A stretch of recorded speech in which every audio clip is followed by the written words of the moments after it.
Baba wa mbinguni, nakushukuru kwa siku hii ulionipa. Asante kwa uzima, kwa chakula na kwa familia na marafiki.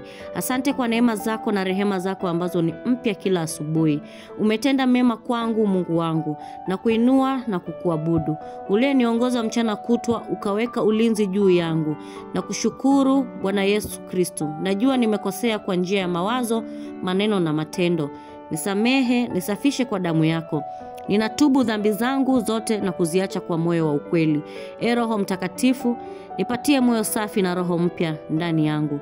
Nisaidie kulala usiku huu nikiwa huru, bila mzigo hatia wala hukumu. Bwana Mungu wangu, najifunika kwa damu ya Yesu. Nawafunika familia yangu, nyumba yangu na kila kitu kilicho changu kwa damu ya agano. Na haribu mipango yote ya adui juu yangu kwa jina la Yesu. Bwana, nitume malaika wako kwa kunizunguka. Ondoa hofu, ndoto mbaya na mashambulizi ya kiroho. Katika jina la Yesu nalala salama. Maandiko yanasema, aliye ndani yangu ni mkuu kuliko aliye duniani. Mungu wangu, naweka kesho mkononi mwako. Panga njia zangu, fungua milango ya baraka. Na uniongoze katika mapenzi yako. Nifundishe kulala nikiwa na imani kwamba kesho iko salama mikononi mwako.